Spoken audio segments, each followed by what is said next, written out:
कर दिया स्टार्ट।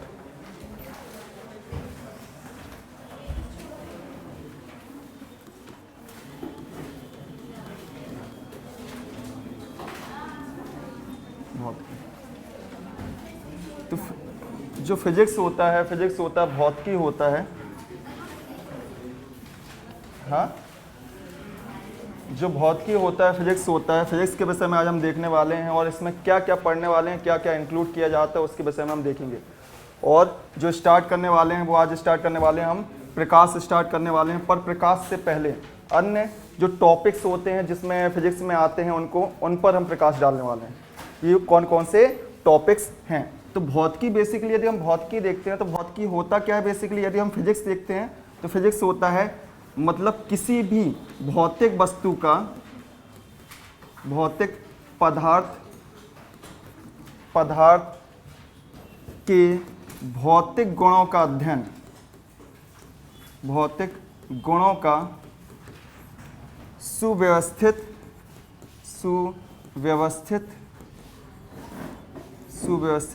अध्ययन ही कहलाता है भौतिकी। अध्ययन ही कहलाता है आपका भौतिकी। मतलब जो भी पदार्थ है, पदार्थ में यदि हम देख रहे हैं कोई सा ही पदार्थ ले लिया तो उसमें यदि हमने विमाएं देखी, उसकी विमाएं देखी तो उसका अध्ययन ही क्या कहला रहा है कि वो किस प्रकार से बना हुआ है, उसकी लंबाई क्या है, उसकी चौड़ाई क्या है, वो अध्ययन क्या कहला रहा है, वो फिजिक्स कहला रहा है। सेकेंड, उसमें ऊर्जाएं रहती हैं, उसमें ऊर्जा, उससे जुड़ी हुई ऊर्जाएं रहती हैं तो उन ऊर्जाओं का अध्ययन भी क्या कहलाता है, फिजिक्स ही कहलाता है, भौतिकी ही कहलाता है। और ऊर्जाएं कैसी, कौन कौन सी ऊर्जाएं होती हैं, तो ऊर्जाएं यदि हम देख रहे हैं तो आपकी नॉर्मल एक जो ऊर्जा है, ऊर्जा के रूप में जो एक प्रारंभिक ऊर्जा है, चाहे वह या तो काइनेटिक एनर्जी हो सकती है, काइनेटिक एनर्जी हो सकती है, या तो फिर आपकी पोटेंशियल एनर्जी हो सकती है, पोटेंशियल एनर्जी हो सकती है, अर्थात गतिज ऊर्जा हो सकती है, गतिज रूप में ऊर्जा विद्यमान हो सकती है, या तो फिर आपका स्थितिज रूप में ऊर्जा विद्यमान हो सकती है, उसके विषय में अध्ययन। नेक्स्ट, प्रकाश के रूप में अध्ययन। यदि हम प्रकाश देखते हैं तो प्रकाश भी क्या है, एक ऊर्जा ही है। प्रकाश का अध्ययन, जब प्रकाश पड़ रहा है तो प्रकाश के साथ ध्वनि का अध्ययन। जब ध्वनि चल रही है तो ध्वनि के साथ कुछ कार्य हो रहा है तो कार्य का अध्ययन। कार्य के साथ बल हो रहा है, बल का अध्ययन। बल के साथ ताप का अध्ययन, ऊष्मा का अध्ययन, ऊष्मा का अध्ययन, दाब का अध्ययन। इन सब का अध्ययन जो कहलाता है वो क्या कहलाता है, आपका फिजिक्स कहलाता है। और बेसिक जो हमको अध्ययन करना है इन सब का ही अध्ययन करना है। तो जो आज हम स्टार्ट करने वाले हैं वो फिजिक्स में प्रकाश से स्टार्ट करने वाले हैं कि प्रकाश क्या होता है, किस प्रकार से गतिमान होता है और किस रूप में से देखा जाता है। क्लियर। तो ये हमारे टॉपिक्स हैं जिनके विषय में हम डिस्कस करने वाले हैं फिजिक्स में आगे की ओर। तो सबसे पहले जो हमारा टॉपिक है वो कौन सा है, प्रकाश। तो हम प्रकाश देखने वाले हैं। इतना लिखा। तो फर्स्ट जो हमारा पार्ट है, नहीं भी लिखा हो तो कोई बात नहीं, क्योंकि हमें आगे डिस्कस करना ही है, तो 1 बाय 1 हम आगे डिस्कस करेंगे। तो पहला जो भाग होता है वो है हमारा प्रकाश, अर्थात लाइट। लाइट के विषय में जब पूछा जाता है कि लाइट क्या है, प्रकाश क्या है, तो प्रकाश क्या है, एक ऊर्जा है। प्रकाश एक ऊर्जा है और प्रकाश वह ऊर्जा है जिसकी उपस्थिति में ही व्यक्ति को दिखाई देता है, जिसकी उपस्थिति में ही व्यक्ति किसी भी वस्तु को देख सकता है। अदरवाइज यदि इसकी उपस्थिति नहीं होती है तो व्यक्ति आंखों के रहते हुए भी अंधा प्रतीत होता है। क्लियर। यदि आपने देखा है, यदि प्रकाश नहीं रहता है, अंधेरे व्यक्ति क्या होता है, अंधा हो जाता है, आंखें रहती ही हैं, तो प्रकाश ही उपस्थित होता है जिस कारण से हमें कोई वस्तु दिखाई देती है। तो प्रकाश क्या है, एक ऊर्जा का रूप है। जब ऊर्जा का रूप देखा है तो प्रकाश यदि हमने देखा है पृथ्वी में, यदि हम देखते हैं तो पृथ्वी का एकमात्र स्रोत है जो ऊर्जा के रूप में विद्यमान है, वो कौन सा है, सूर्य। वो है सूर्य। जब सूर्य से प्रकाश निकलता है बेसिकली, तो सूर्य से प्रकाश जब निकलता है, यदि हम यहाँ पर एक सूर्य देख लेते हैं, सूर्य से प्रकाश निकलता है तो पृथ्वी तक आने तक, पृथ्वी तक पहुँचते पहुँचते वो कई माध्यम को क्रॉस करता है, बहुत सारे माध्यम होते क्रॉस करता है। देन इसके साथ हमारे वायुमंडल होता है, वायुमंडल के बाद ये पृथ्वी पर पहुंचता है। तो पृथ्वी तक पहुंचने के लिए बेसिकली इसको जो ट्रेवल करना होता है, 2 रूपों में ट्रेवल माना जाता है कि 2 रूपों में ट्रेवल करता है। तो इसलिए यहाँ पहला क्वेश्चन आ जाता है, पहला क्वेश्चन कि प्रकाश की प्रकृति कैसी होती है और ट्रेवल कैसे करता है। तो पहला क्वेश्चन, प्रकाश की जो प्रकृति होती है वो द्वैत प्रकृति होती है। तो फर्स्ट क्वेश्चन कि प्रकाश की प्रकृति कैसी होती है, तो प्रकाश की प्रकृति कैसी होती है, द्वैत प्रकृति होती है। और द्वैत प्रकृति का मतलब यह होता है कि प्रकाश दो रूपों में गमन करता है, एक स्थान से दूसरे स्थान तक। दो रूप कौन से होते हैं, हमने पहला रूप देखा कि प्रकाश जब यहां से यहां तक पहुंच रहा है तो तरंगों के रूप में जा रहा है। तो पहली प्रकृति होती है वह बोलती है कि प्रकाश किस रूप में जाता है, तरंगों के रूप में जाता है। पर प्रकाश की एक प्रकृति जो तरंग रूप में हो रही है, एक जगह से दूसरे स्थान तक जा रही है। पर एक प्रकृति यह भी बताती है प्रकाश की कि यह जब प्रकाश यहां से लेके यहां तक जाता है, आता है, तो पूरे वायुमंडल को गर्म करते आता है, गर्म करते आता है। मतलब क्या है, इसमें ऊर्जा है, तो ऊर्जा के रूप में जब इसमें ऊर्जा है तो दूसरी प्रकृति होती है, वो होती है फोटोन प्रकृति। मतलब ऊर्जा के बंडलों के रूप में गमन करता है, ऊर्जा के बंडलों के रूप में गमन करता है। दूसरी प्रकृति बोली जाती है कि यह ऊर्जा के बंडलों के रूप में गमन करता है, और पहली प्रकृति बोली जाती है कि यह तरंग रूप में गति करता है। जो ऊर्जा के बंडलों के रूप में गमन करने की प्रकृति बताई, ये आइंस्टीन के द्वारा बताई गई, आइंस्टीन के द्वारा बताई गई। जबकि ये तरंग रूप में गमन करने की जो प्रकृति बताई गई, ये हाइगेंस के द्वारा बताई गई, हाइगेंस के द्वारा बताई गई। तो ये पूछा जाएगा कि हाइगेंस के द्वारा किस प्रकृति का वर्णन किया गया, तो तरंग प्रकृति का वर्णन किया गया। जबकि यदि ऊर्जा के बंडलों के रूप में यदि गमन किया गया, बताया गया, तो किसका, आइंस्टीन के द्वारा बताया गया।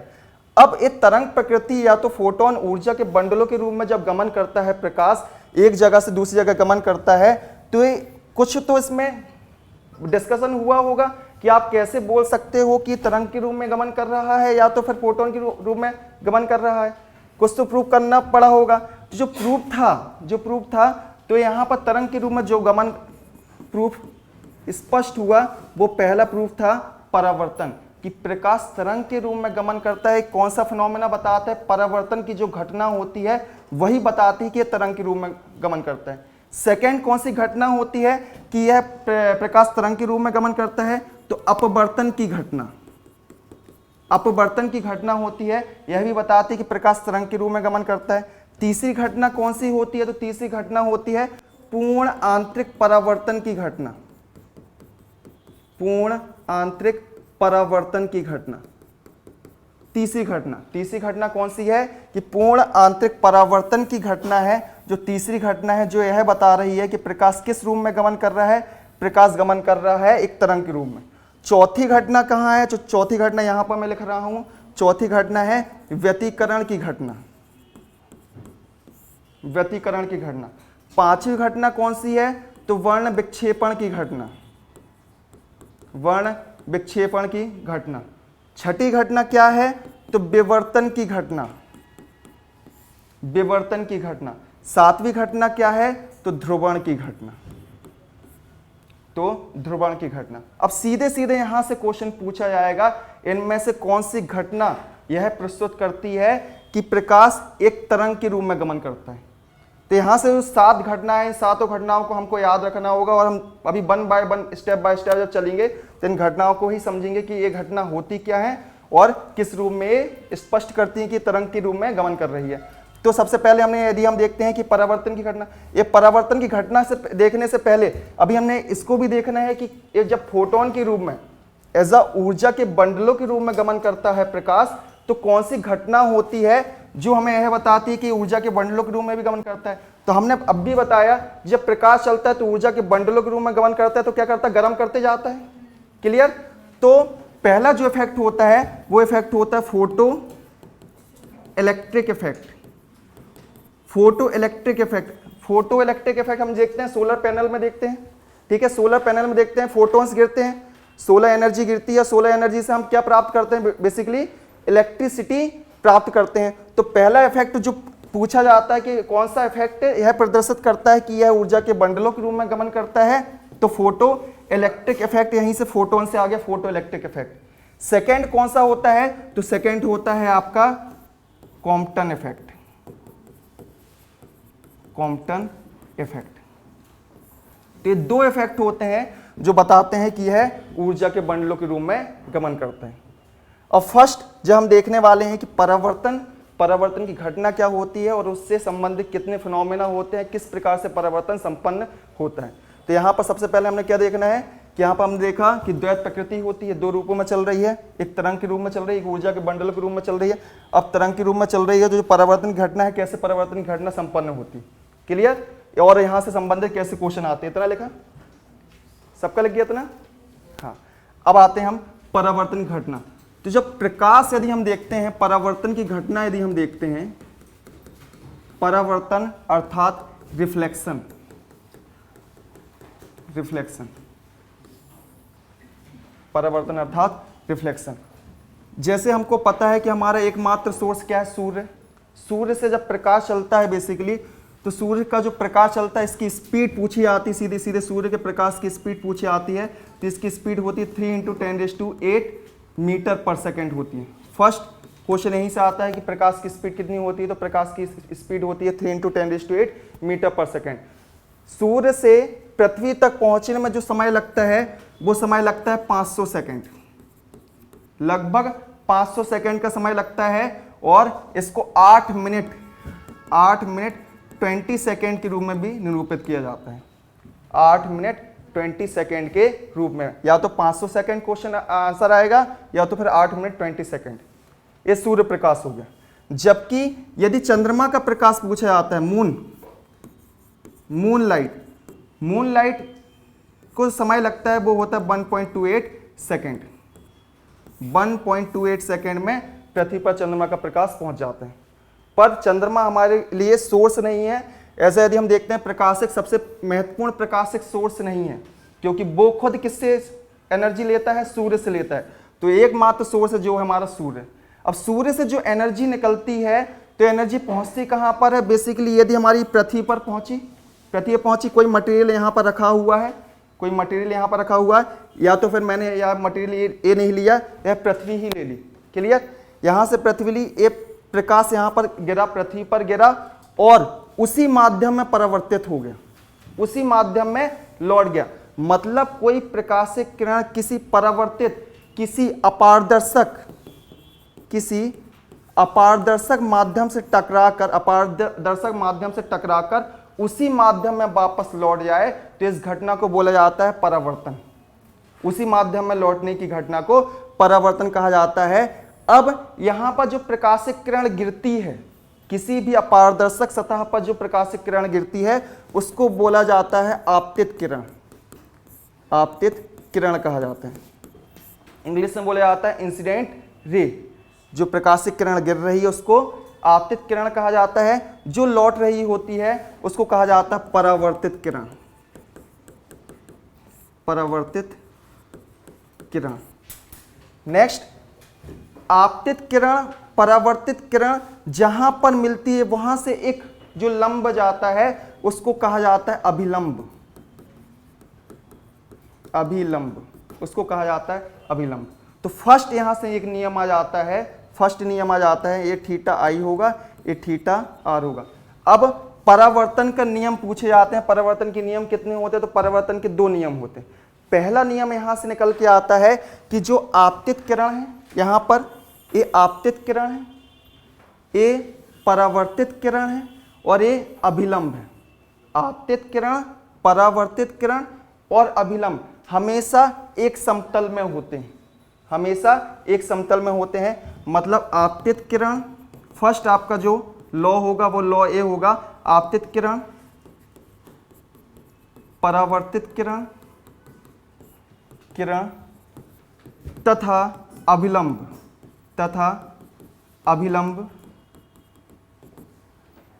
सदैव एक समतल में होंगे।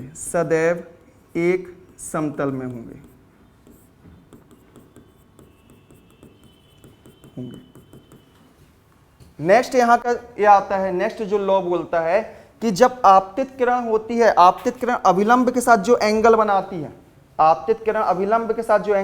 है, जिसे बोला जाता है आपतन कोण बोला जाता है। इस कोण को बोला जाता है आपतन कोण। और परावर्तित किरण अभिलंब के साथ जो कोण बनाती है, इसे बोला जाता है परावर्तन कोण। ये दोनों हमेशा इक्वल होते हैं। अर्थात सेकंड लॉ यह कहता है कि theta I will be equal to theta R. मतलब जो आपतन कोण होगा वो हमेशा किसके इक्वल होगा, परावर्तन कोण के इक्वल होगा। तो याद नहीं करना, केवल हमको यहां पर ये डायग्राम देख लेना है, इनको एक समतल में कर देना। पहला लॉ हो गया। दूसरा लॉ क्या हो गया, जो थीटा आई वर इक्वल कर दो क्या, theta R, theta I equal कर दें आप थीटा आर, ये दूसरा लॉ हो जाता है। क्लियर। ये दो नियम जो होते हैं, ये दो नियम ही पूरी परावर्तन की जो घटना होती है उसको ही स्पष्ट करते हैं। अब देखते हैं परावर्तन की जो घटना होती है वो किस प्रकार से परावर्तन घटना होती है। तो परावर्तन की घटना के लिए सबसे पहले अपारदर्शक माध्यम का होना आवश्यक है। क्लियर। यदि हमने यहाँ पर नॉर्मली एक कांच ले लिया तो वहां पर परावर्तन की घटना तो होगी नहीं, पर कांच में यदि मैं लेपन कर दूं, कांच पे यदि मैं लेपन कर दूं तो क्या होगा, वहां पर परावर्तन की घटना फिर होगी ना, क्लियर हो जाएगी वहां पर। तो यहां पर हम देख रहे हैं परावर्तन की घटना कितने प्रकार से होती है और किन किन माध्यम से होती है।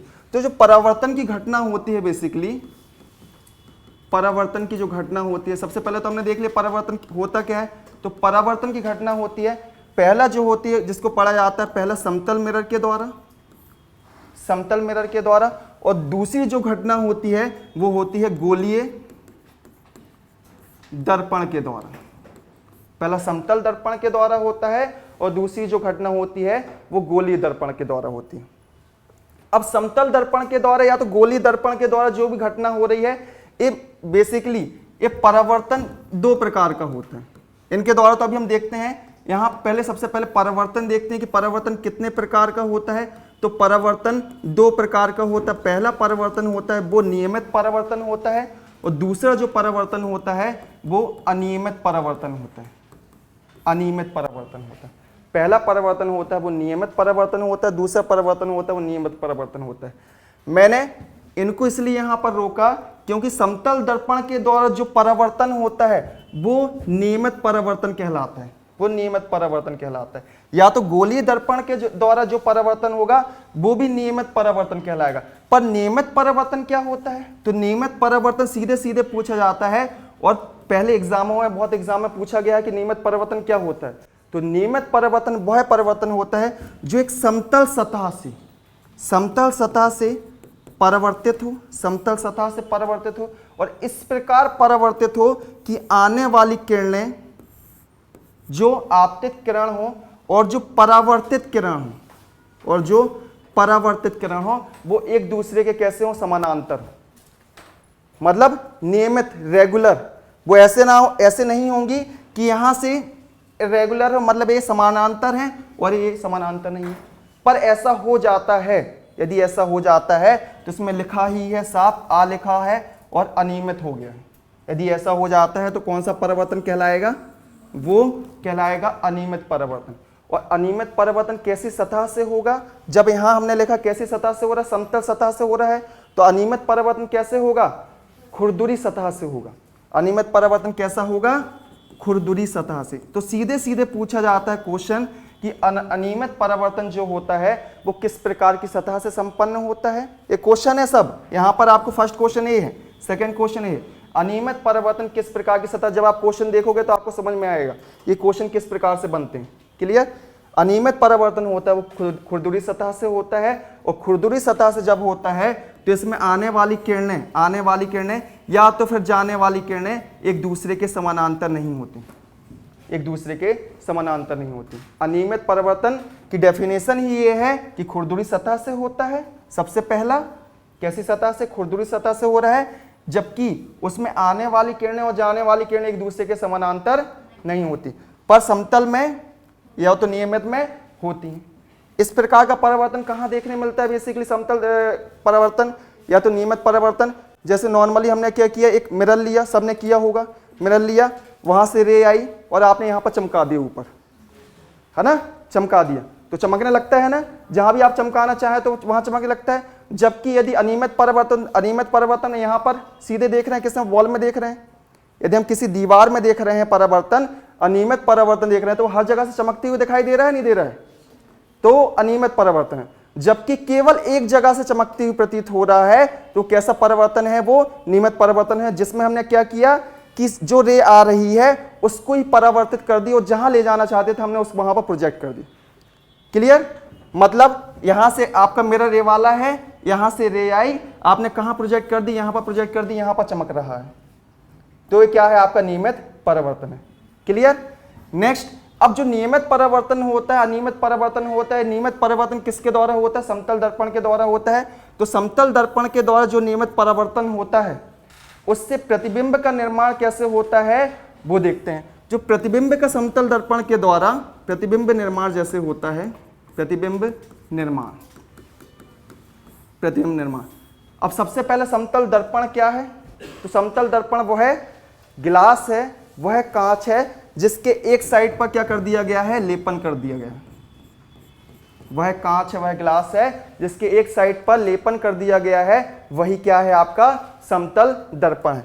अब समतल दर्पण के द्वारा जो निर्मित प्रतिबिंब होता है उसके विषय में पूछा जाता है। तो समतल दर्पण के द्वारा जो भी निर्मित प्रतिबिंब होता है, यदि कोई वस्तु यहां पर रखी है, मान लीजिए ए और बी कोई वस्तु रखी है समतल दर्पण के आगे, तो और ये दूरी कितनी है? डी दूरी पर है। तो इसके बिल्कुल पीछे मतलब उतनी ही दूरी पर उतनी ही ऊंचाई की एक प्रतिबिंब का निर्माण होगा जिसे बोला जाएगा समतल दर्पण द्वारा निर्मित प्रतिबिंब। तो फर्स्ट क्वेश्चन क्या रहता है और आंसर क्या रहता है कि समतल दर्पण द्वारा निर्मित प्रतिबिंब कैसा होता है? तो समतल दर्पण द्वारा निर्मित प्रतिबिंब समान आकार का, जैसा हम देख रहे हैं समान आकार का, समान दूरी पर किससे? मिरर से। किससे? मिरर से दर्पण से समान दूरी पर पीछे की ओर और कैसा होता है? आभासी होता है। और कैसा होता है? आभासी होता है। अब आभासी जो होता है, आभासी का मतलब क्या होता है? बेसिकली यदि हम देखते हैं तो आभासी का मतलब क्या होता है?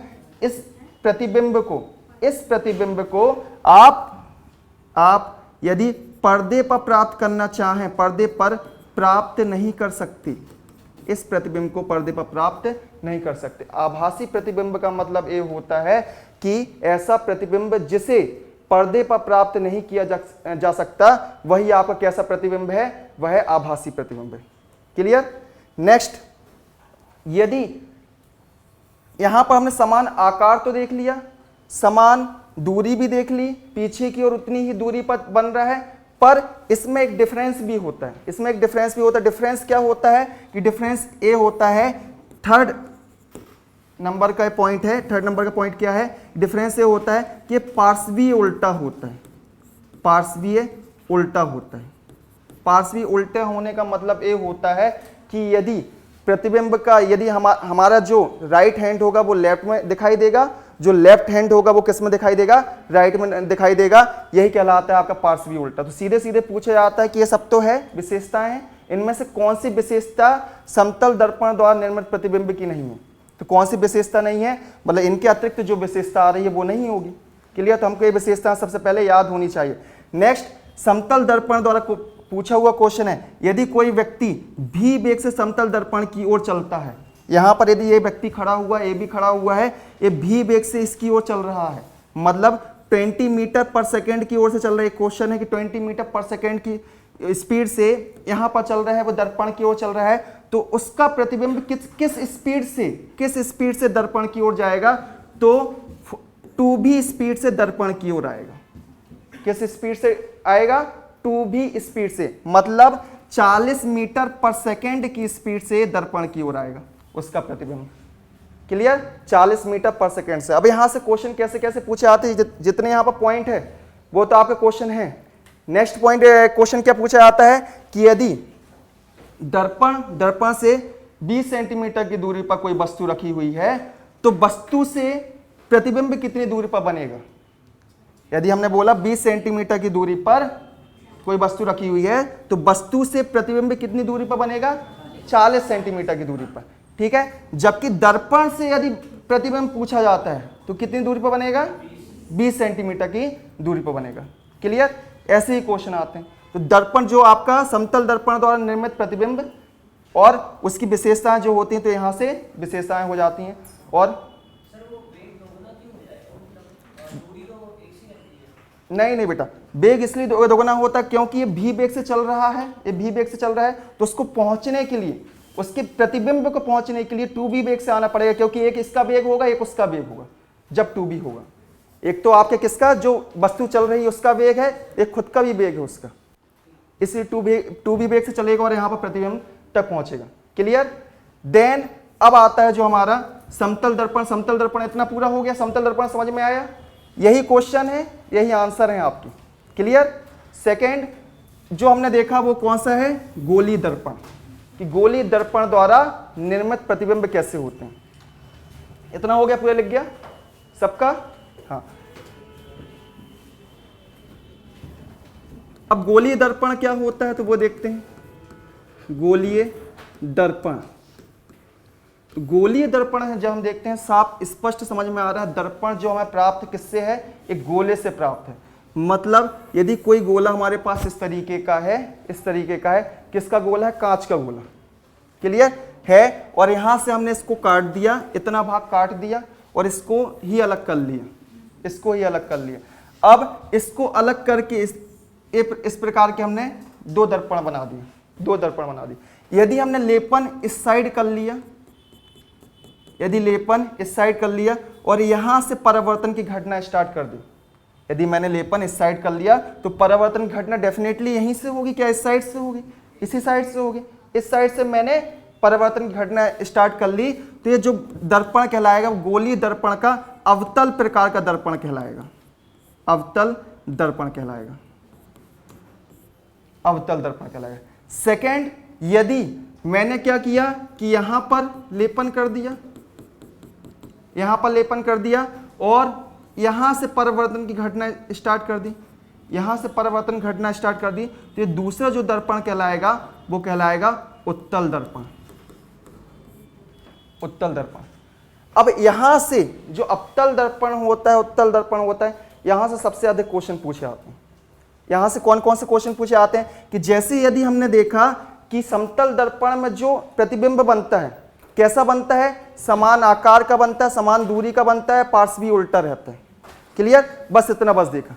पर इसमें ना ही समान आकार का रहता है, बहुत कम स्थिति होती है समान आकार का। तो इसमें जो दर्पण का प्रतिबिंब होता है वो प्रतिबिंब होता है समान आकार का भी हो सकता है, समान आकार का भी हो सकता है। सेकंड, छोटा भी हो सकता है, बड़ा भी हो सकता है, आभासी भी हो सकता है, आभासी भी हो सकता है, वास्तविक भी हो सकता है, वास्तविक भी हो सकता है, उल्टा भी हो सकता है और सीधा भी हो सकता है। तो ये पूरी विशेषताएं हो जाती हैं एक अवतल दर्पण द्वारा निर्मित प्रतिबिंब की। तो अवतल दर्पण एक ऐसा दर्पण है जिसमें आप जैसा प्रतिबिंब चाहें प्राप्त कर सकते हैं, चाहे वह समान आकार का हो, चाहे वह छोटा हो, चाहे बड़ा हो, चाहे सीधा हो। क्लियर। पर ऐसा नहीं है समान आकार का प्राप्त हो रहा है तो आपको सीधा प्राप्त होगा, उल्टा प्राप्त होगा। ठीक है, तो एक कंडीशन तो बनती है कि समान आकार का हम प्राप्त कर सकते हैं, पर जैसे ऐसा नहीं हो सकता है कि समान आकार का सीधा प्राप्त हो। क्लियर। अब उत्तल दर्पण में क्या होता है, उत्तल दर्पण में, उत्तल दर्पण में जो स्थिति आती है वो स्थिति आती है कि उत्तल दर्पण में हमेशा हमेशा प्रतिबिंब जो होगा, जो प्रतिबिंब होगा वो बनेगा वस्तु से छोटा बनेगा, वस्तु से छोटा बनेगा और कैसा बनेगा, आभासी बनेगा, और कैसा बनेगा, सीधा बनेगा। वस्तु से छोटा बनेगा, आभासी बनेगा और सीधा बनेगा। ये तीन स्थितियां हो जाती हैं जो उत्तल दर्पण को स्पष्ट कर देती हैं। अभी जो स्थितियां हमने यहां पर देखी, स्थितियां कहां कहां आती हैं, वस्तु को कहां पर रखा जाता है तो सीधा प्राप्त होता है, या छोटा प्राप्त होता है, या बड़ा प्राप्त होता है, या आभासी प्राप्त होता है, या तो वास्तविक प्राप्त होता है। ये वस्तु कहां पर रखने पर प्राप्त होता है। तो अवतल दर्पण जो होता है, अवतल दर्पण में बेसिकली इतना बना, सब पूरा इतना हुआ, लिख लिया सबने, आगे चलें। तो अवतल दर्पण जो होता है बेसिकली, अवतल दर्पण होता है जब यहां अवतल दर्पण में हम प्रतिबिंब का निर्माण करते हैं। अवतल दर्पण में जब हम प्रतिबिंब का निर्माण करते हैं तो यहां पर बेसिकली 6 स्थितियां निर्मित होती हैं।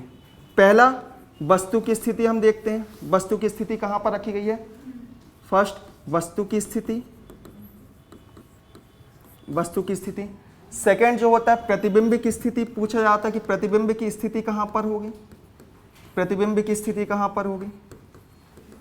थर्ड जो आता है प्रतिबिंब की स्थिति के साथ प्रतिबिंब जो होगा उसकी प्रकृति कैसी होगी, उसकी प्रकृति कैसी होगी। क्लियर।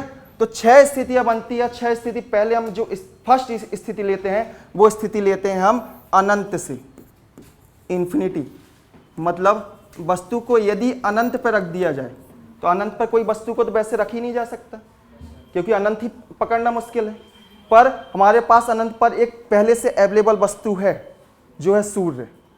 क्लियर। तो सूर्य लगभग अनंत पर है और वहां से कोई प्रकाश आता है तो उसका जहां पर प्रतिबिंब बनता है वहां पर हम मानते हैं कैसा प्रतिबिंब, मानते हैं कि अनंत से निर्मित प्रतिबिंब है। और जो उसकी प्रकृति रहती है वही प्रकृति हम मानते हैं कि अनंत पे वस्तु रखी है तो जो प्रकृति उसकी है मतलब उसकी प्रकृति अनंत के समान होगी। क्लियर। तो अनंत पर यदि कोई वस्तु होती है तो उसकी वस्तु का जो प्रतिबिंब बनता है ये बनता है फोकस पर, फोकस पर। ये वस्तु का जो प्रतिबिंब बनता है फोकस पर। अब हमेशा के लिए अच्छे से याद कर लो, अवतल दर्पण, यहां पर ये अवतल दर्पण है, अवतल दर्पण है। अवतल दर्पण में जब वस्तु अनंत पर होती है तो यहां पर फोकस पर प्रतिबिंब बनता है और फोकस पर जब प्रतिबिंब बनता है तो बिंदु आकार का होता है। कैसे आकार का होता है, बिंदु आकार का। क्लियर। बिंदु आकार का होता है और वस्तु जैसे जैसे जैसे जैसे अवतल दर्पण के नजदीक आती है वस्तु का प्रतिबिंब का आकार बढ़ता जाता है। क्लियर। तो हमको याद क्या रखना है, हमको ये याद रखना है जब दूर है तो वस्तु का प्रतिबिंब कितना, बिंदु आकार का, बिल्कुल छोटा। कहां पर, फोकस पर जैसे जैसे नजदीक आ रही है तो कोई वस्तु को जब नजदीक ला रहे हैं तो वस्तु का प्रतिबिंब बड़ा होता जाएगा ना। क्लियर। तो बस बड़ा होता जाता है, दूर है तो छोटा, पास है तो बड़ा, इतना याद रखना है। तो अनंत पर वस्तु का प्रतिबिंब बनता है आपके फोकस पर। प्रकृति कैसी होती है, तो प्रकृति होती है बिंदु आकार की, बिंदु आकार का प्रतिबिंब बनता है। और यदि हम देखते हैं बिंदु आकार का वास्तविक होता है। इसका उपयोग कहां देखने मिलता है, यदि अवतल दर्पण का यदि हम देखने उपयोग कहां देखने मिल रहा है, तो जब वस्तु अनंत पर है तो इसका उपयोग यदि हम देखते हैं सोलर कुकर किसी ने यूज किया होगा, सोलर कुकर यूज किया होगा तो सोलर कुकर में क्या रहता है, अवतल दर्पण का उपयोग किया जाता है। जैसा कैसा रहता है सोलर कुकर, इस तरीके का होता है, इस तरीके का होता है। ये कांच यहां पर भी लगा हुआ होता है, ठीक है। यहां पर अवतल दर्पण लगा हुआ होता है। यहां से ये सूर्य की रोशनी यहां पर आई, यहां पर आपतित हुई, यहां से अंदर की ओर गई। यहां पर डिब्बे रखे हुए थे काले कलर के, काले कलर के डिब्बे रखे हुए होते। यहां से अनंत पर वस्तु है तो फोकस करेगा कहां पर, यहां फोकस करेगा। मतलब पूरा जो रोशनी आ रही है, जो प्रकाश आ रहा है वहां यहां पर फोकस कर देगा। तो ये क्या हो जाएंगे, गर्म हो जाएंगे, गर्म हो जाएंगे। इसका जो प्रकाश है जो यहां से परावर्तित होकर भी बाहर नहीं जा पाता। क्यों नहीं जा पाता, क्योंकि ये जो कांच लगा हुआ है वो ग्रीन हाउस इफेक्ट प्रोड्यूस कर देता है। ग्रीन हाउस इफेक्ट मतलब गर्म कर देता है। जैसे नॉर्मली यहीं पर हम देख रहे हैं कि कांच से यदि रोशनी आ रही है तो गर्म यहाँ समझ में आता है ना, इसके बाहर भी निकलो तो गर्म समझ में आता है, जबकि ठंडी भी रहती है तो गर्म समझ में आता है। क्यों, क्योंकि कांच से अंदर तो आ रहा है प्रकाश पर रिटर्न उतना तरीके से नहीं जा पा रहा जितना आ रहा है। तो कारण क्या हो जाता है, ग्रीन हाउस इफेक्ट प्रोड्यूस हो जाता है। और इसका उपयोग यदि हमने देख रहे हैं कि वस्तु अनंत पर है तो कहां पर उपयोग किया जा रहा है, सोलर कुकर में यूज किया जा रहा है। तो सीधे सीधे क्वेश्चन पूछा जाता है कि सोलर कुकर में किसका उपयोग किया जाता है, तो अवतल दर्पण का उपयोग किया जाता है सोलर कुकर में। क्लियर। नेक्स्ट, यदि वस्तु को हम फोकस यहां पर अनंत पर है, अनंत से थोड़ी नजदीक लाएं, थोड़ी नजदीक लाएं तो स्थिति क्या होगी, स्थिति होगी बेसिकली यहां पर कुछ पॉइंट याद कर लो। सबसे पहले कुछ पॉइंट याद कर लो। अवतल दर्पण जो होता है, दर्पण होता है, उनमें कुछ पॉइंट होते हैं। जो अवतल दर्पण का बीच वाला पॉइंट होता है उसको बोला जाता है ध्रुव। उसको क्या बोला जाता है, ध्रुव। अवतल दर्पण का जिस गोले का भाग होता है, अवतल दर्पण जिस गोले का भाग होता है उसका जो केंद्र होता है, उसका जो केंद्र होता है वह केंद्र कहलाता है वक्रता केंद्र। जिस गोले का भाग है अवतल दर्पण, उसका जो केंद्र, इस गोले का भाग है, ये अवतल दर्पण इस गोले का भाग है ना, इस गोले का केंद्र यहीं पर होगा। इसका जो केंद्र होगा वो अवतल दर्पण का क्या कहलाएगा, वक्रता केंद्र। जबकि यदि समानांतर किरणें आ रही हैं और जहां पर टकरा रही हैं, जहां पर इस लाइन से टकरा रही हैं उसको बोला जाएगा क्या? फोकस। और ये लाइन जो वक्रता केंद्र तथा ध्रुव को जोड़ती है इसको बोला जाता है मुख्य अक्ष, इसको बोला जाता है मुख्य अक्ष। तो यहां पर सबसे पहले इनको ही लिख लें, फिर हम आगे देख रहे हैं। वक्रता केंद्र क्या कहलाता है? वक्रता केंद्र जिस गोले का भाग है उसी का केंद्र क्या कहलाएगा? वक्रता केंद्र। और यहां पर सिंपल सा नाम से ही स्पष्ट हो रहा है वक्र। वक्र मतलब क्या कहलाता है? वक्र मतलब जो सर्कल नहीं, जो थोड़ा टेढ़ा मेढ़ा हो, जो थोड़ा टेढ़ा मेढ़ा हो, जो थोड़ा घूमा हुआ है, वो कहलाता है वक्र कहलाता है बेसिकली। क्लियर? और उसका केंद्र यदि हम देख रहे हैं गोले का केंद्र है तो उसका केंद्र क्या कहलाएगा? वक्रता केंद्र कहलाएगा। क्लियर? तो गोले का केंद्र, यहां पर सीधे लिखो गोले का केंद्र, गोले का केंद्र। सीधे डेफिनेशन के रूप में भी आ सकता है कि इनमें से गोले का केंद्र क्या कहलाता है? तो क्या कहलाता है? वक्रता केंद्र कहलाता है। सेकेंड, ध्रुव क्या कहलाएगा? यहां भी हमने डेफिनेशन बताई, ध्रुव क्या कहलाएगा? दर्पण का मध्य बिंदु क्या कहलाएगा? ध्रुव। दर्पण का मध्य बिंदु क्या कहलाएगा? आपका ध्रुव कहलाएगा। नेक्स्ट, वक्रता केंद्र तथा ध्रुव को जोड़ने वाली रेखा क्या कहलाएगी? क्या कहलाएगी? मुख्य अक्ष। क्या कहलाएगी? मुख्य अक्ष। तो मुख्य अक्ष क्या है? वक्रता केंद्र जैसे हमने बोला C, तथा ध्रुव को क्या बोला हमने? ध्रुव को बोला P, C एंड P बोला। इन दोनों को जोड़ने वाली रेखा, इन दोनों को जो जोड़ने वाली रेखा होगी वो क्या कहलाएगी? आपकी मुख्य अक्ष कहलाएगी। मुख्य अक्ष पर जो समानांतर किरण आ रही है और जहां पर कट कर रही है उसको क्या बोला जाएगा? फोकस। तो फोकस क्या है? समानांतर किरण, आने वाली समानांतर किरण जहां पर मुख्य अक्ष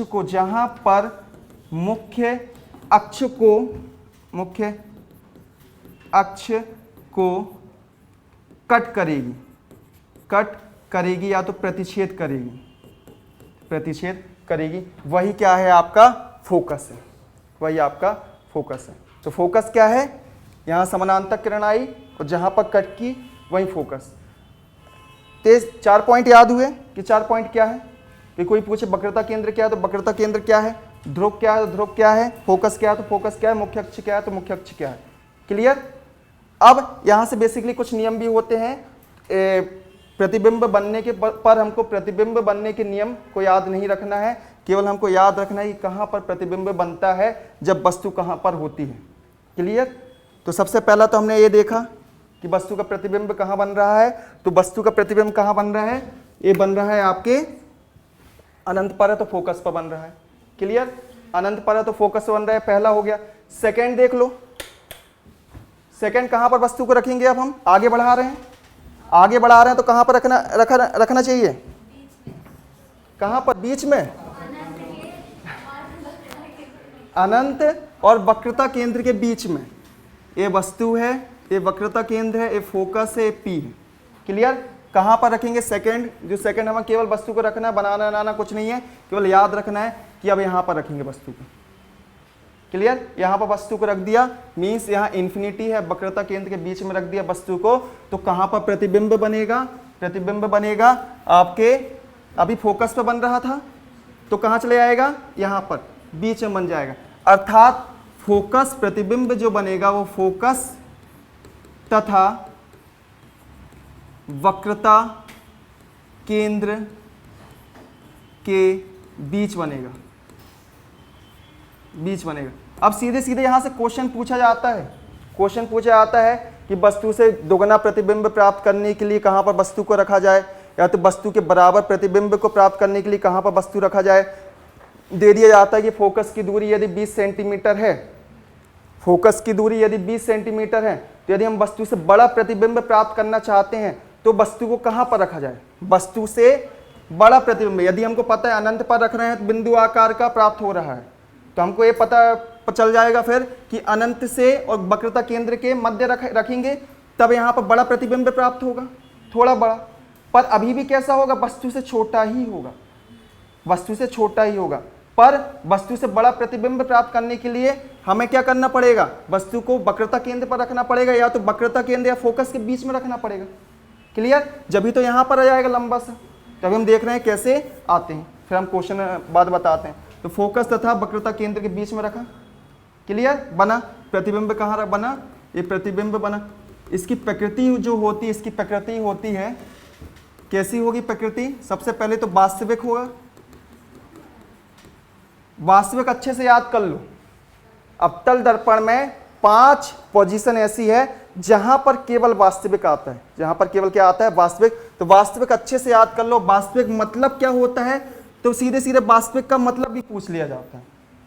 तो जिसे पर्दे पर प्राप्त किया जा सके, पर्दे पर प्राप्त किया जा सके, वह है वास्तविक। मतलब ऐसा प्रतिबिंब जिसे पर्दे पर हम प्राप्त कर सकते हैं, वो क्या कहलाता है, वास्तविक प्रतिबिंब कहलाता है। क्लियर? सबसे पहले वास्तविक बनेगा। सेकंड कैसा बनेगा, उल्टा बनेगा, उल्टा बनेगा। थर्ड कैसा बनेगा, वस्तु से छोटा बनेगा, वस्तु से छोटा बनेगा। थर्ड पूछा जाता है बस कैसा बनेगा, तो वस्तु से छोटा बनेगा। क्लियर? और हमने देख लिया कहां बन रहा है, तो कहां बन रहा है, फोकस और वक्रता केंद्र के बीच में बन रहा है। तीसरी स्थिति और महत्वपूर्ण स्थिति आती है। तीसरी स्थिति आती है कि जब अब यहां से हम क्या कर रहे हैं, तीसरी स्थिति में वक्रता केंद्र पर ही रख दे रहे हैं। ये सी है, ये आपका ए बी है, ए बी यहां पर रख दिया, यहां पर फोकस है, यहां पर पी है। तो वस्तु का प्रतिबिंब कहां बनेगा, तो वस्तु का प्रतिबिंब यहां पर बनेगा ए डैश बी डैश। अब कैसे बनता है उसको हम अभी नहीं बना रहे हैं, बस याद रखना है वस्तु का प्रतिबिंब कहां बनेगा, वक्रता केंद्र पर ही बनेगा। कैसा दिख रहा है, ये प्रतिबिंब है, ए डैश बी डैश क्या है, प्रतिबिंब। कैसा दिख रहा है, सबसे पहले उल्टा है। सेकंड कैसा है, बराबर है, बराबर है। थर्ड क्या है कि उसी पोजीशन पर है। तो मतलब यदि हमें वस्तु का प्रतिबिंब उसी पोजीशन पर प्राप्त करना है, उल्टा प्राप्त करना है, उसी के बराबर ही प्राप्त करना है, तो वस्तु को कहां रखना होगा, वक्रता केंद्र पर ही रखना होगा। क्लियर? तो ये प्रतिबिंब कहां बनेगा, वक्रता केंद्र पर ही बनेगा, वक्रता केंद्र पर ही बनेगा। कैसा बनेगा, उल्टा, बराबर, उल्टा होगा, बराबर होगा, और कैसा होगा, वास्तविक होगा। उल्टा, बराबर, और कैसा होगा, वास्तविक होगा।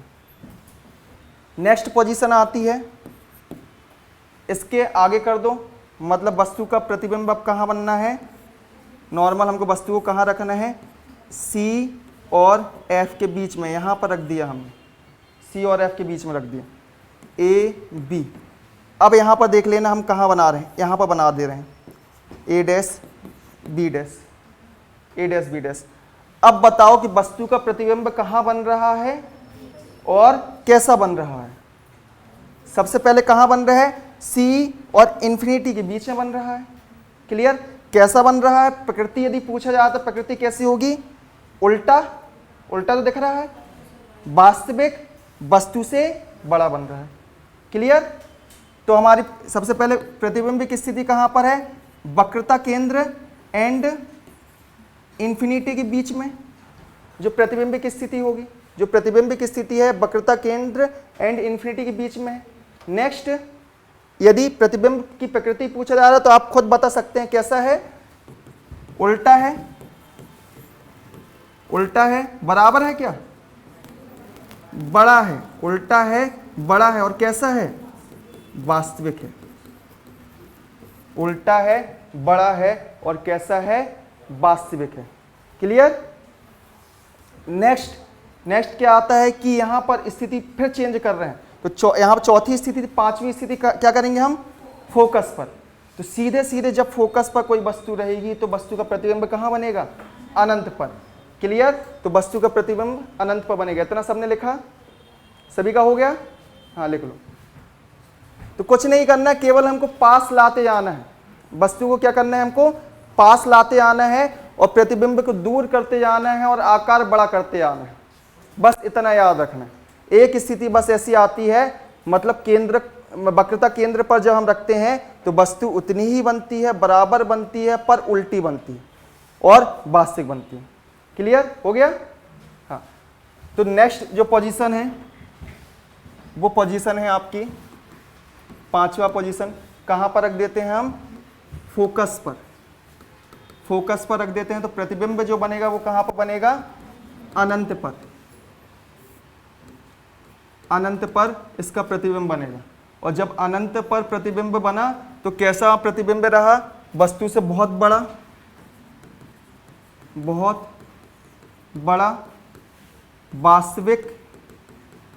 वास्तविक तथा उल्टा ही रहेगा। वास्तविक तथा उल्टा, वस्तु से बहुत बड़ा, क्लियर, बहुत बड़ा प्रतिबिंब होगा। नेक्स्ट जो लास्ट पोजीशन आती है, 6th पोजीशन, जो 6th पोजीशन आती है वो पोजीशन क्या है कि फोकस के और आगे बढ़ा दो। तो किसके बीच में रखा हमने? फोकस तथा ध्रुव के बीच में रखा, ध्रुव के बीच में रखा। तो वस्तु का जो प्रतिबिंब बनेगा वो कहाँ बनता है? वो बनेगा दर्पण के पीछे।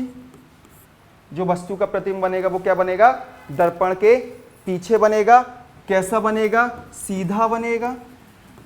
सीधा बनेगा, आभासी बनेगा, एकमात्र स्थिति, हाँ आभासी बनेगा, एकमात्र स्थिति, सीधा बन रहा है। और कैसा बन रहा है? बड़ा बन रहा है।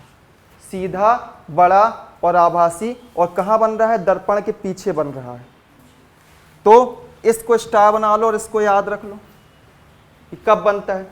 तो यहां से हमको स्पष्ट हुए ना, यहां से स्पष्ट हुए जो हमने फर्स्ट लाइन लिखी थी कि अवतल दर्पण के द्वारा निर्मित प्रतिबिंब कहाँ कहाँ और कैसे कैसे बनते हैं, कहाँ कहाँ और कैसे कैसे बनते हैं। तो कहाँ कहाँ कैसे कैसे बनते हैं हमने देखा था कि बड़ा बनता है, छोटा बनता है, सीधा बनता है, आभासी बनता है, उल्टा बनता है, सीधा बनता है, सब देखा था ना।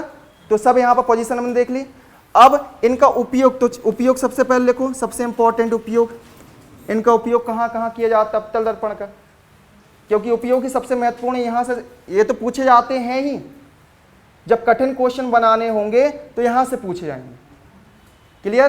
क्योंकि सबसे आता नहीं है, क्योंकि यदि वो साइंस वाले नहीं है तो उनको दिक्कत होती है इस चीज़ में, क्योंकि यहाँ से उपयोग तो याद कर लेते हैं, रट लेंगे, वो यहाँ से दिक्कत होगी। तो पहला जो उपयोग होता है, पहला उपयोग कहाँ है? अब भी हमने देखा कहाँ पर उपयोग हो रहा है?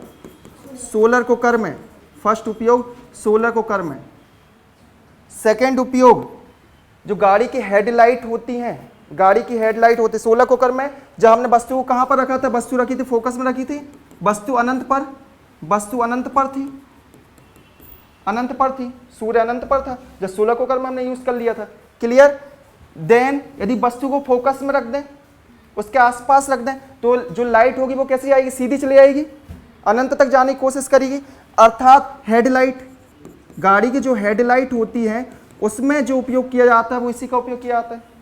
गाड़ी की जो हेडलाइट होती है, अच्छे से याद रखना, हेडलाइट में उपयोग किया जा रहा है, क्लियर। देन हमने देखा कि उसको आसपास करते हैं, आसपास करते हैं तो क्या होता है? बड़ा छोटा प्रतिबिंब होता रहता है, बड़ा समान भी हो जाता है, बड़ा भी हो जाता है। तो नॉर्मली जो नाक कान गले के डॉक्टर होते हैं ना, नाक कान गले के जो डॉक्टर होते हैं उनके द्वारा जो डिवाइसेस यूज किए जाते हैं उसमें ए वाला दर्पण लगा होता है, ए दर्पण लगा होता है। आपके यदि कुछ प्रॉब्लम हो गई है तो उसके पास क्या भेजेंगे? वो डिवाइस भेजेंगे, दर्पण लगा रहेगा, उससे क्या उसके आसपास जाएगा तो हमको उतना ही प्रतिबिंब प्राप्त नहीं होगा, उससे क्या हो जाएगा? लार्ज हो जाएगा और सीधा हो जाएगा। यदि हमने अब भी देखा कि यदि कहाँ पर वस्तु को रख रहे हैं, हम वस्तु को रख रहे हैं फोकस और ध्रुव के मध्य रख रहे हैं, बिल्कुल दर्पण के बिल्कुल पास रख दिया हमने वस्तु, तो उसका प्रतिबिंब कैसा होगा? बड़ा होगा ना। तो वैसे ही यदि हमें कुछ समझो गले में चला गया तो गले के डॉक्टर क्या करेगा? उसको अंदर डालेगा और देखना चाहेगा कि गया क्या है, गया क्या है। तो जैसे ही ध्रुव और उसके फोकस के बीच में आएगा तो जो वस्तु होगी वहां पर जो अंदर फंस गई है वो कैसी हो जाएगी? बड़ी हो जाएगी, सीधी हो जाएगी, लार्ज हो जाएगी। जितनी दिख रही है उससे भी लार्ज हो जाएगी। तो कारण क्या हो जाएगा? हमको दिख जाएगी कि बेसिकली है क्या, वहां पर क्या फंस गया है गले में, क्लियर। तो नाक कान गले के डॉक्टरों के द्वारा उपयोग किया जाता है। देन जो सैलून के मिरर में उपयोग किया जाता है, सैलून मिरर में, सैलून मिरर में उपयोग किया जाता है, क्लियर। वो आगे पीछे करके दिखाते हैं ना, ठीक है, हाँ। तो सैलून मिरर में उपयोग किया जाता है। तो ये अच्छे से सबसे इंपॉर्टेंट वो तो है ही, और इसको भी याद रखें कि कहाँ पर उपयोग किया जाता है, यहीं से क्वेश्चन बनते हैं, क्लियर। नेक्स्ट एक और उत्तल दर्पण केवल एक स्थिति आती है, एक स्थिति उसकी बस हम देख लेते हैं कि कहाँ पर उपयोग किया जाता है और कैसा प्रतिबिंब बनता है। क्लियर। तो जो हमारा सेकंड दर्पण था वो था हमारा उत्तल दर्पण।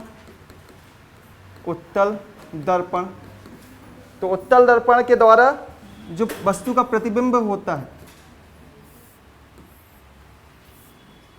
जो वस्तु का प्रतिबिंब होता है, वस्तु का प्रतिबिंब होता है वो यहाँ पर यदि वस्तु को कहीं पर यहाँ पर रखा जाए तो वस्तु का प्रतिबिंब जो बनता है वो बनता है, याद रख लो बस, सीधा बनता है, आभासी बनता है, सीधा बनता है, आभासी बनता है और वस्तु से छोटा बनता है, वस्तु से छोटा बनता है, वस्तु से छोटा बनता है। और इन सब चीज को भी याद नहीं रख रहे हो तो एक एग्जाम्पल बस याद रख लो कि जो गाड़ी के साइड मिरर होते हैं, गाड़ी के साइड मिरर होते हैं, गाड़ी के साइड मिरर, उसमें इसी दर्पण का उपयोग किया जाता है। तो पीछे बड़ा सा ट्रक खड़ा होता है तो उसकी केवल हेडलाइट दिखाई नहीं देती, हमको पूरा ट्रक दिखाई दे जाता है। क्यों? क्योंकि उसका जो प्रतिबिंब है पूर्ण बन रहा है, छोटा बन रहा है और वस्तु से छोटा बन रहा है, हमको सीधा बन रहा है। ठीक है, उल्टा तो नहीं दिखाई दे रहा, लटक रहा है ऊपर, ठीक है, ट्रक लटका दिखाई दे रहा है, वैसा नहीं दिखाई देता है, नॉर्मली सीधे ही दिखाई देता है। नेक्स्ट, अदर यदि हम यूज करें, नॉर्मल आप बोलो कि चलो उत्तल दर्पण यहाँ पर यूज कर रहे हैं, समतल दर्पण उपयोग क्यों नहीं कर लेते हैं? तो समतल दर्पण उपयोग इसलिए ही नहीं कर सकते हैं, और अवतल दर्पण भी उपयोग क्यों नहीं कर सकते हैं? तो अवतल दर्पण के तो आपने देखा कि ट्रक को अपनी पोजीशन एडजस्ट करनी होगी कि ये सामने वाले को दिख जाए हम खड़े हैं, ठीक है, तो वैसा नहीं कर सकता वो। जो आपका प्लेन मिरर होता है, प्लेन मिरर यूज क्यों नहीं कर सकते? तो प्लेन मिरर यूज इसलिए नहीं कर सकते, तो यहाँ पर एक स्टार बना के पॉइंट लिखो कि प्लेन मिरर यदि यूज करते हैं, यदि प्लेन मिरर यूज करते हैं तो प्लेन मिरर का जो साइज होगा वो वस्तु के साइज का आधा होना चाहिए, वस्तु के साइज का आधा होना। प्लेन मिरर का जो साइज होगा, प्लेन मिरर का साइज होगा वो वस्तु के साइज का आधा होना चाहिए, वस्तु के साइज का आधा होना चाहिए पूर्ण प्रतिबिंब प्राप्त करने के लिए, पूर्ण प्रतिबिंब प्राप्त करने के लिए। अब सोचो ट्रक के आधे साइज का आपको लगाना पड़ेगा मिरर, प्लेन मिरर बाजू में साइड में, क्लियर, तब आप पूरे ट्रक को देख पाएंगे, अदरवाइज नहीं देख पाएंगे, नहीं तो उसकी लाइट ही बस दिखाई देगी आपके प्लेन मिरर में। तो कारण इसलिए है कि उत्तल दर्पण का उपयोग किया जाता है आपके साइड मिरर में, क्लियर। तो हमारा पूरा आज क्या हुआ, दर्पण और दर्पण के साथ क्या हुआ कि परावर्तन की पूरी घटना यहाँ पर आज समाप्त हुई, क्लियर। तो क्लास यहीं समाप्त करते हैं। जय हिंद, जय भारत।